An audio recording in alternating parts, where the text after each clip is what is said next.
Hey there, and welcome back to Furniture Industry News, your go-to source for what's happening in and around the furniture world. Today is April 9th, 2025, and we've got a lot to talk about. Trade policy changes, big moves in retail, some eye-opening insights from CFOs, and a few exciting innovations from big players like IKEA and Wayfair. Whether you're a retailer, supplier, or manufacturer, this episode is packed with the kind of updates that matter to your day-to-day business. Let's kick things off with the latest news out of Washington. President Trump just made a pretty bold move on tariffs, and it's already causing a stir. For 90 days, he's lowering reciprocal tariffs to 10% for most countries. Sounds like a break, right? Well, not so fast. While that's happening, he's also raising tariffs on Chinese goods to a whopping 125%. Yes, you heard that right, 125%. That's a massive hike, and it's a direct shot at Beijing. The White House says it's in response to what they're calling a lack of respect from China on trade practices. As expected, China fired back quickly with their own set of tariffs, hitting U.S. goods at 84%. That back and forth is putting a lot of pressure on supply chains, and the furniture industry is definitely feeling it. For years, a big chunk of furniture imported into the U.S. has come from China. So with these kinds of tariffs in play, many companies are going to have to rethink sourcing strategies, possibly shift manufacturing, or, more likely, raise prices to make up for the added cost. It's a tricky time, especially for smaller and mid-sized players who don't have the resources to pivot quickly. And it doesn't stop there. According to the National Retail Federation's Global Port Tracker, import cargo levels are projected to take a serious hit. They're forecasting a 20% drop in the second half of 2025. That's on top of already sluggish volumes earlier this year. If that prediction holds, we're looking at a net decline of more than 15% for the full year. And let's be honest, that's huge. Lower import volume doesn't just mean fewer goods, it also ripples out to shipping, warehousing, and delivery timelines. It could even lead to inventory shortages during critical sales periods. But tariffs and cargo aren't the only things causing headaches. There's also growing uncertainty in the retail environment. A recent survey of CFOs showed that economic optimism is taking a pretty steep dive.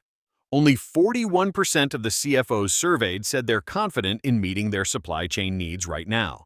That's a sharp drop, down 21 points from earlier reports. And that level of caution could translate into more conservative buying, less hiring, and tighter budgets across the board.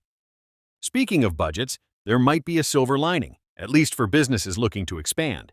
For the first time in 2 years, available retail space in the U.S. is actually on the rise.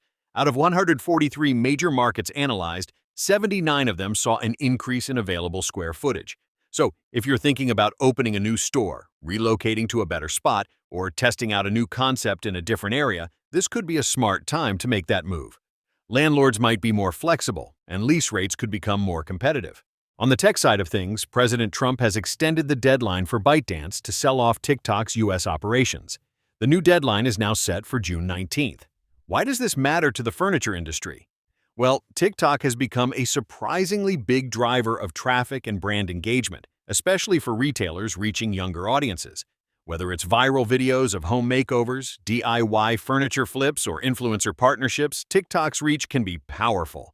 If the platform ends up in new hands, or worse, gets restricted, it could shift how brands connect with consumers, especially online. Now let's pivot to something a little more inspiring: innovation in the customer experience.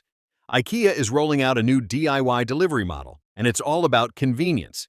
They're introducing self-service pickup lockers at some of their locations, which means customers can collect their orders without having to wait in long lines or interact with staff. It's part of a larger strategy to reduce friction and make shopping easier. And honestly, this kind of thing could be a game changer, especially for urban shoppers or people who just want to grab and go. This isn't IKEA's only initiative either. They've been testing out various ways to eliminate common customer pain points, like long delivery times and complicated assembly. It shows that even the biggest retailers are laser-focused on making the furniture buying experience smoother and more enjoyable.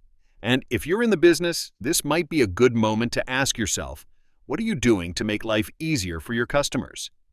Another company pushing the envelope is Wayfair. In a recent interview, their Chief Technology Officer, Fiona Tan, talked about how they're using tech to personalize and streamline the shopping experience. She emphasized the importance of understanding each customer's journey, whether they're searching for a couch or decorating a new home from scratch. Wayfair is investing heavily in things like machine learning and AI to help recommend the right products at the right time and to make the whole process feel seamless. Tan pointed out that technology is no longer just a back-end tool, it's a core part of the customer relationship. That's a mindset more companies in the furniture industry might want to adopt, especially as online shopping continues to evolve. Whether it's smart filters, augmented reality previews, or more responsive customer support, consumers now expect a level of personalization that wasn't even on the radar 5 years ago. So, pulling it all together, what does this mean for you? Well, the big picture is clear.